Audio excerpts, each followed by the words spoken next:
चीन के पास अगर श्रम की शक्ति है, अगर अमेरिका के पास डॉलर की शक्ति है, अगर जापान के पास तकनीक की शक्ति है, अगर इंग्लैंड के पास अतीत की शक्ति है, तो हिंदुस्तान वो देश है जिसके पास परिवार की, संस्कार की, संस्कृति की शक्ति है कि संकट पड़ा यदि तो सलवार पहन।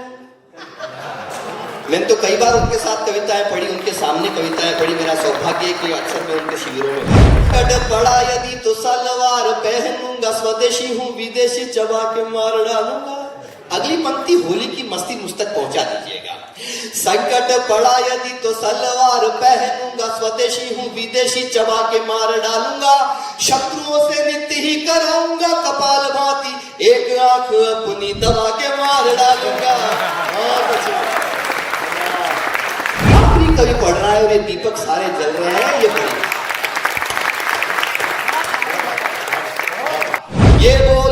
ये बोली तो युग बोला, ये गाई तो जग ने गाया।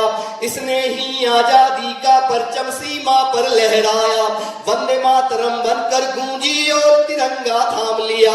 वंदे मातरम बनकर गूंजी और तिरंगा थाम लिया। बिस्मिल शेखर भगत सिंह मंगल पांडे का नाम लिया। पराधीनता की बेड़ी से करने को आजाद, कविता जिंदाबाद, हमारी कविता जिंदाबाद, कविता जिंदाबाद। ये समझ की आवश्यकता है। ये एक ऐसी बुराई है जिसके ऊपर अगर कवि नहीं कहेगा, हमारे उर्मिलेश जी कह के गए, जो सही है वो बात बोलेंगे, पूरी हिम्मत के साथ बोलेंगे। साहिबो हम कलम के बेटे हैं, कैसे हम दिन को रात बोलेंगे। तो सुधीर काम किया, कई सारे विषय निपट चुके हैं। जो कवि निपट चुके हैं, मतलब पढ़ चुके हैं, उनके चेहरे पे शांति है। और वो ऐसे परम शांति है जो शांति को प्राप्त हो चुके। उन्होंने अपना सब कुछ सर्वश्रेष्ठ दे दिया। अब चूंकि आयु में मैं बड़ा हूं, मैं यकीन के साथ कहता हूं, ये इन दिनों इतनी तालियां बजवाते हैं, इतना अच्छा लिखते हैं कि इनको पढ़ के मैं ईर्ष्या से भर जाता हूं। इनको सुन के भी ईर्ष्या से भर जाता हूं कि मैं इतना अच्छा क्यों नहीं लिख पाता। तो मेरी आयु जरूर बड़ी हो गई है, किंतु मैं कविता में इन सबसे छोटा हूं। एक बार धर्मेंद्र की जो मेहनत है, इस मेहनत के लिए, इन सब कवियों के लिए एक बार जोरदार आप तालियां बजा दें। अभी बात करते रहेंगे। और आप मुझे मत देखना, इनके चेहरे देखते रहना, बस मुझे मत देखना, क्योंकि मैंने तो सुना दिया। अच्छा, सुदीप तो थोड़ा लेट आया। आज इस कवि सम्मेलन को खोल दिया अभय ने। आज अभय ने इस कवि सम्मेलन बना दिया। और कहीं से भी बात शुरू करूं, मेरे गुरुजी हैं राजेंद्र गोपाल व्यास, भीलवाड़ा में रहते हैं। आप लोग बिजली बनाते हैं। उन्होंने क्या बढ़िया बात कही कि जिन तारों में करंट नहीं होता है, लोग उस पर कपड़े सुखा देते हैं।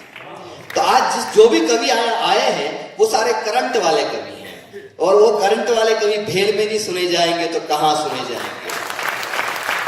चीन के पास अगर श्रम की शक्ति है, अगर अमेरिका के पास डॉलर की शक्ति है, अगर जापान के पास तकनीक की शक्ति है, अगर इंग्लैंड के पास अतीत की शक्ति है, तो हिंदुस्तान वो देश है जिसके पास परिवार की, संस्कार की, संस्कृति की शक्ति है कि अंतिम कवि तक भी आप सुन रहे हैं कविताएं। ये बड़ी बात है। मैं आपको विशेष प्रणाम करता हूं। बातें कई सारी हो चुकी है, तालियां भी इतनी अच्छी बजा रहे हैं कि तालियों के लिए कहने की जरूरत भी नहीं। माइक इतना अच्छा है, साउंड सिस्टम इतना अच्छा है कि हमारे खराब गले भी अच्छा पड़ पा रहे।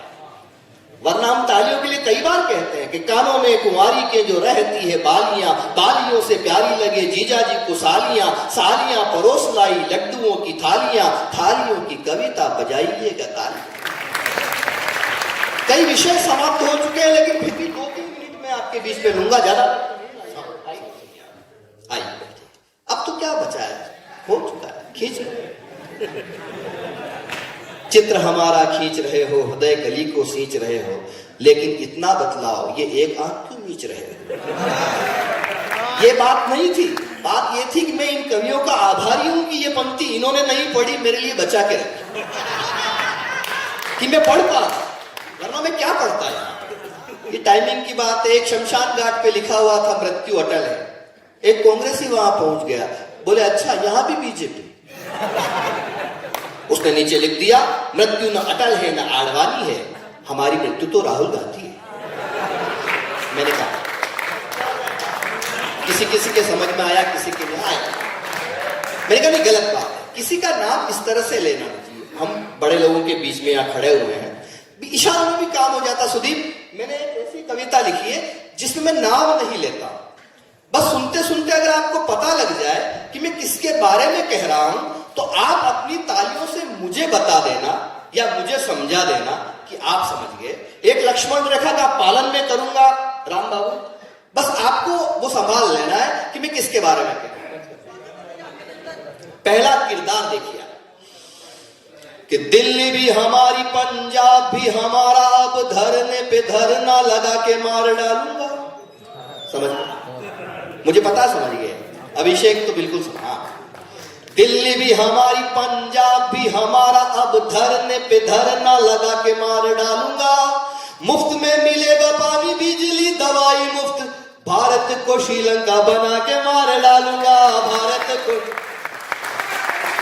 मुझे पता है आप थके हुए, आप इन कवियों ने कोई कसर नहीं छोड़ी, आप तालियां बजा बजा के आपके सारे एक्यूप्रेशर पॉइंट है वो दब चुके हैं, लेकिन फिर भी आप थोड़ा बहुत मेरे लिए अगर हिस्सा बचा हो तो पहुंचाना। दूसरा किरदार आपको आप तक पहुंचाता हूं, सुनिए कि खुलेआम सड़कों पे प्यार न करेगा कोई, रोमियो को थाने पहुंचा के मार डालूंगा।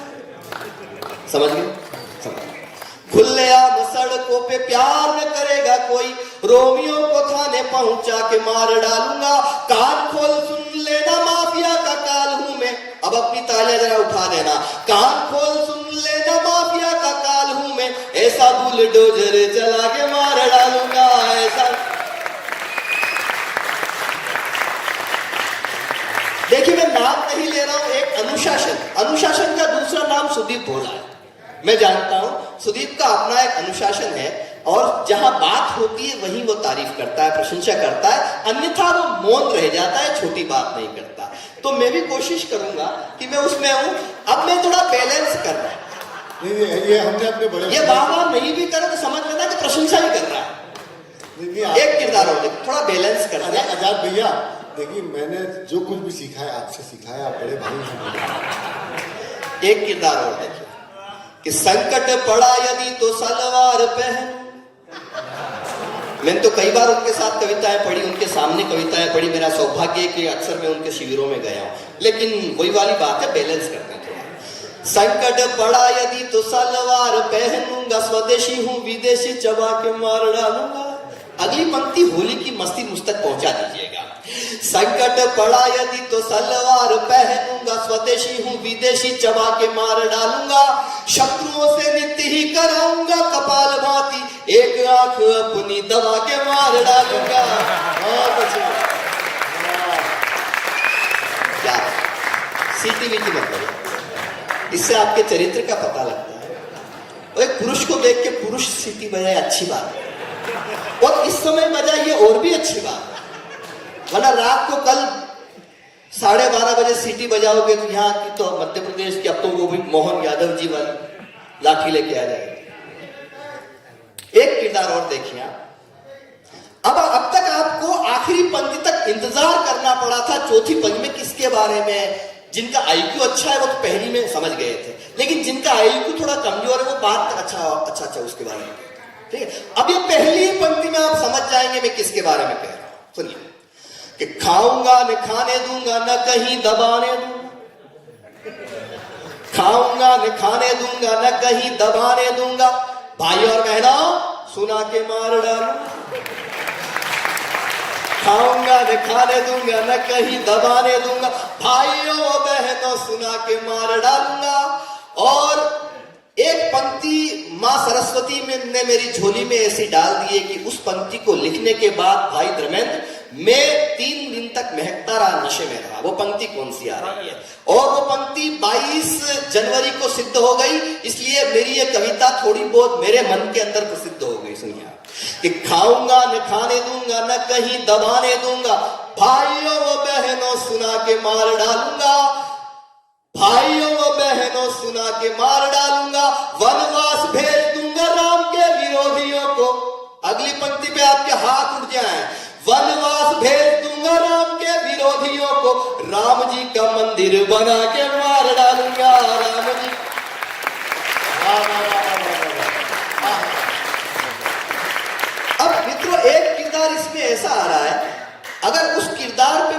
कवि पंक्तियां नहीं लिखता तो मेरी कविता अधूरी रह जाती है। वो किरदार कौन सा था? आप बहुत मोहब्बत से सुन रहे हैं और अच्छी बात यह कि आखिरी कवि को भी उतनी मोहब्बत से सुन रहे हैं। सुनिए। जहां भी प्रचार करने के लिए जाऊंगा मैं, अपनी ही पार्टी मिटा के मार डालूं। समझ गए? समझ गए? एक बार जरा बता दो। समझ गए? जहां भी प्रचार करने के लिए जाऊंगा मैं, अपनी ही पार्टी मिटा के मार डालूंगा। अपनी ही पार्टी मिटा के मार डालूंगा। खुद की तबाही पर चिंतन शिविर होगा। खुद की तबाही पर चिंतन शिविर होगा। बैंकॉक में छुट्टियां मना के मार। आज के आनंद की एक किरदार और देखें आप। खाली यदि मुझसे कराओगे जो बंगला, तो बंगले की टोटियां चुरा के मारना। बहुत अच्छे हो गया। खाली यदि मुझसे कराओगे जो बंगला, तो बंगले की टोटियां चुरा के मार डालूंगा। आपकी सुनूंगा नहीं, बाप की सुनूंगा नहीं, साइकिल को पंचर करा के मार डालूंगा। अंतिम चार पंक्तियां जो किरदार में लाया हूं, आप सबको समझ रहे हैं इसलिए कहने की आवश्यकता नहीं है। आप समझते जा रहे हैं, आनंद पूरा दे रहे हैं। आप सुनिए कि चाहे मेरी गर्दन पे छुरी ही रख दोगे, जय नहीं बोलूंगा, सता के मार डालूंगा। बोले क्या नहीं बोलेंगे? बोले भारत मां की जय नहीं बोलूंगा। चाहे मेरी, पता नहीं कौन से मवेशी हैं वो। समझ रहे हैं आप लोग अच्छे से? चाहे मेरी गर्दन पे छुरी ही रख दोगे, जय नहीं बोलूंगा, सता के मार डालूंगा। जय नहीं बोलूंगा, सता के मार डालूंगा। जहां जहां जाऊंगा मैं ऐसे ही बयान दूंगा, बीजेपी को वहां से जिता के मार डालूंगा। बहुत अच्छी कविता खत्म, ताली बजाओ। एक अगर आप आज्ञा दें, दो मिनट की कविता सुना के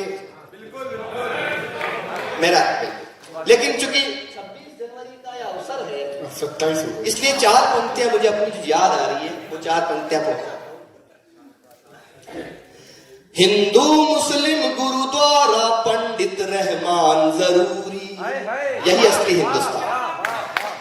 हिंदू मुस्लिम गुरुद्वारा पंडित रहमान जरूरी है। बाइबिल के संग गुरु ग्रंथ गीता कुरान जरूरी है। सरहद पे तैनात सिपाही और तिरंगा कहता है, क्या कहता है तिरंगा? आपका मन मिले। सरहद पे तैनात सिपाही और तिरंगा कहता है, इन सब से भी पहले दिल में हिंदुस्तान जरूरी है। इन सब से भी पहले दिल में हिंदुस्तान जरूरी है। हिंदू मुस्लिम गुरुद्वारा पंडित रहमान जरूरी है। बाइबिल के संग गुरु ग्रंथ गीता कुरान जरूरी है। सरहद पे तैनात सिपाही और तिरंगा कहता है, इन सब से भी पहले दिल में हिंदुस्तान जरूरी है। मैंने देश की सरहदों पे कारगिल के मैदान में सैनिकों के सामने कविता पाठ किया है। सुदीप भोला साक्षी है इस बात का। हमने कवि सम्मेलन के बाद में वो सरहदें देखनी चाहिए कि हमारे देश के नौजवान कहां अपनी प्राणों की बाजी लगाते हैं, कहां अपनी जान को न्यौछावर करते हैं।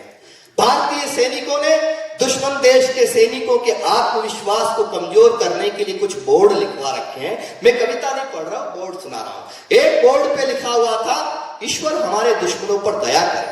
मैंने कहा ये क्या लिख दिया? लेकिन सुदीप ने कहा भैया नीचे की पंक्ति तो पढ़ो।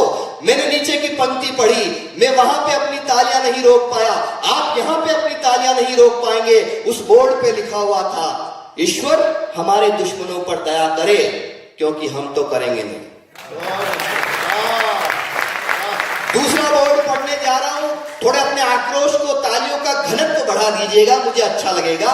दूसरे बोर्ड पे लिखा हुआ था, आतंकवादियों को माफ करना अल्लाह का काम है, लेकिन उनकी अल्लाह से मुलाकात करवाना भारतीय सेना का काम है। और तीसरा बोर्ड पढ़ते हुए मेरी आंखें नम हो गई। तीसरे बोर्ड पे लिखा हुआ था, हमें इस बात का बेहद अफसोस है कि अपने वतन को देने के लिए, अपने देश को देने के लिए हमारे पास सिर्फ एक जीवन है। जब तलक लाली लहू के एक भी कतरे में है, कौन कहता है वतन की आबरू खतरे में। एक कविता विशेष पढ़ के, क्योंकि समय का अपना एक अनुशासन है जिसका हमें पालन करना है। मैं भी अगर घड़ी देख के कविता पढ़ूं तो आधा घंटा 1 घंटा तो इतना कुछ है मेरे पास, मैं सुना सकता हूं, लेकिन मैं कम सुना रहा हूं, इसके लिए आपको मेरा अतिरिक्त आभारी होना चाहिए। मैं बहुत कम समय में आपके प्राण छोड़ रहा हूं, वरना इतने अच्छे श्रोता मिल जाए, इतना अच्छा माइक मिल जाए तो मेरी भी अंदर में वो जो पुरानी चीजें जाग जाती है। लेकिन फिर भी मैं अपने उस, क्योंकि संचालन हो चुका, सब कुछ अच्छा हो, आप अच्छे श्रोता हैं और मैं ऐसे फैल के श्रोताओं को सैल्यूट करता हूं। हमें कहीं नहीं मिलता, हम जाते हैं लेकिन इतने अच्छे श्रोता कहीं। इस मुल्क के आखिरी मुगल बादशाह हुए बहादुर शाह जफर, जब उन्हें गिरफ्तार कर लिया गया और एक अंग्रेज शायर ने ताना मारते हुए कहा था कि दमदमे में दम नहीं है, खेर मानो जान की, ए जफर ठंडी हुई शमशीर हिंदुस्तान की, तो शायर का जवाब था, आपका मन मिले कि गाजियों में बू रहेगी जब तलक ईमान की, तख्ते लंदन तक चलेगी तेग हिंदुस्तान। एक कविता मैंने लिख जरूर ली है, ये मेरे पीछे बैठे हुए छोटे भाई जो हैं, ये मुझे प्यार करते हैं, स्नेह करते हैं, और ये कविता मैं जरूर पढ़ रहा हूं, लेकिन लिखी इन सब ने, या मैं इसको ऐसे कहूं तो हिंदी कवि सम्मेलन के कविता का ये मंच आपको क्या कहना चाहता है, सुनिए। ये बोली तो युग बोला, ये गाई तो जग ने गाया, वाह। ये बोली तो युग बोला, ये गाई तो जग ने गाया, इसने ही आजादी का परचम सीमा पर लहराया, वंदे मातरम बनकर गूंजी और तिरंगा थाम लिया, वंदे मातरम बनकर गूंजी और तिरंगा थाम लिया, बिस्मिल शेखर भगत सिंह मंगल पांडे का नाम लिया, पराधीनता की बेड़ी से करने को आजाद, कविता जिंदाबाद हमारी, कविता जिंदाबाद, कविता जिंदाबाद, कविता जिंदाबाद। आप बोलिए, मेरे गले को थोड़ी राहत मिल जाएगी। कविता जिंदाबाद हमारी, थोड़ा लाउड कर दे इसको, कविता जिंदाबाद हमारी। क्या बात है, क्यों है जिंदाबाद? ये बच्चन की मधुशाला है, दिनकर का रश्मि रथ है, ये बच्चन की मधुशाला है, दिनकर का रश्मि रथ है, सूर कबीरा तुलसी मीरा सबका ही ये तीरथ है, सरयू के तट पर अवधि की चौपाई मुस्काती है, जो रुबाई उर्दू की बाहों में आकर ढल जाती है, नहीं बनी शागिर्द किसी की, सबकी है उस्ताद, कविता जिंदाबाद। गाइए, कविता जिंदाबाद हमारी, कविता जिंदाबाद हमारी, कविता जिंदाबाद। और कविता रहती कहाँ है? कहीं एक शायर ने लिखा, राम बाबू, कि इस गली में एक भूखा किसान रहता है, ये वो जमी है जहां आसमान रहता है। कविता कहाँ रहती है? ये गरीब की आहों में, आंसू में, दुख में रहती है। अभी हमारे बीच से एक शायर चले गए, उनका एक शेर याद आता है कि किसी के हिस्से में मकान आया, किसी के हिस्से में दुकान आई, मैं घर में सबसे छोटा था, मेरे हिस्से में मां आई। कविता कहाँ रहती है? ये गरीब की आहों में, आंसू में, दुख में रहती है, माँ के आंचल से अविरल गंगा जमुना बन बहती है, इसको गाकर हर किसान मजदूर सिपाही झूमा है, रंगते बसंती चोला ने फांसी का फंदा चूमा है, रंग बसंती, थोड़ा सा ऊर्जा को दीजिए, रंगते बसंती चोला ने फांसी का फंदा चूमा, क्रांति संस्कारों की धरती करने को आबाद, कविता जिंदाबाद हमारी, कविता जिंदाबाद, कविता जिंदाबाद हमारी, कविता जिंदाबाद। और साथियों, मित्रों, मैं एक ऐसी पंक्ति कहने जा रहा हूं जिसको कहने का हक मुझे वही होता है जहां मुझे लगता है कि यहां कुछ बात ऐसी हो गई है कि कुछ कवियों की वाणी लेकिन सरकारी हो जाती है, माँ के मंदिर की वीणा जो दरबारी हो जाती है, स्वर्णिम इसके शिलालेखों करती ये परवाह नहीं, पद्म पुरस्कारों की भी तो रहती इसको चाह नहीं, तन जाती है भरी सभा में कहकर मुर्दाबाद, कविता जिंदाबाद। गाओ, कविता जिंदाबाद हमारी, कविता जिंदाबाद हमारी, कविता। मित्रों, मैं जिस जमीन से आया हूं, समापन कर रहा हूं, मैं जिस जमीन से आया हूं, मैं राजस्थान में उदयपुर झीलों की नगरी में रहता हूं। हम राजस्थानी लोग जीवन में 3 काम बड़े जानदार शानदार तरीके से करना जानते हैं। पहला वार, दूसरा प्यार और तीसरा व्यापार। वार जब करते हैं तो कारगिल की घाटियों में कैप्टन अजय आहूजा की तरह अपने जान की बाजी लगा देते हैं, पीठ नहीं दिखाते। प्यार जब करते हैं तो रेतीले धोरों की धरती में ढोला और मारू के गीत गूंज उठते हैं, मीरा के भजन गूंज उठते हैं। और व्यापार जब करते हैं तो लक्ष्मी मित्तल बन के पूरी दुनिया पे हम छाए। कविता जिंदाबाद, हमारी कविता जिंदाबाद। पाथल और पीथल की गाथा जन कवियों ने गाई है। या भीड़ में कवि बैठे हैं, विजय गिरी बैठे हैं, धर्मेंद्र भाई बैठे हैं, भूपेंद्र सिंह राव बड़े पत्रकार यहाँ बैठे हैं। बस मैं आपका मन मांगता हूं। और हम कहीं भी कवि सम्मेलन में जाते हैं तो बड़े अधिकारी आते हैं, वो दीपक जलाकर चले जाते हैं, सरस्वती वंदना के बाद उठ के चले जाते हैं। मैं धर्मेंद्र भाई, आप इतने भाग्यशाली हैं कि ऐसे भेल में आप सेवाएं दे रहे हैं जहां पे तमाम अधिकारी बैठे हुए हैं। ये बड़ी बात। और क्योंकि अधिकारी चले जाते हैं तो दीप्ति भी समाप्त हो जाती है और वहां पर दीपक भी बुझ जाते हैं। आखिरी कवि पढ़ रहा है और ये दीपक सारे जल रहे हैं। ये बड़ी कविता जिंदाबाद, हमारी कविता जिंदाबाद। पाथल और पीथल की गाथा जन कवियों ने गाई है। सूर्य मल्ल मिश्रण की अग्नि यही चंद बरदाई है। मत समझो हल्दी घाटी की बात जरा सी छोटी है। परम प्रतापी महाराणा की अरे घास की रोटी है। परम प्रतापी महाराणा की अरे घास की रोटी है। शबनम का कतरा बन जाती कभी बनी फौलाद। कविता जिंदाबाद, हमारी कविता। दोनों हाथ में खड़े कर दीजिए, तालियों में तब्दील कर दीजिए। कविता जिंदाबाद, हमारी कविता जिंदाबाद। ये बोली तो युग बोला, ये गाई तो जग ने गाया। इसने ही आजादी का परचम सीमा पर लहराया। वंदे मातरम बनकर गूंजी और तिरंगा थाम लिया। बिस्मिल शेखर भगत सिंह मंगल पांडे का नाम लिया। पराधीनता की बेड़ी से करने को आजाद। कविता जिंदाबाद, हमारी कविता जिंदाबाद। बहुत बहुत धन्यवाद आप सबको।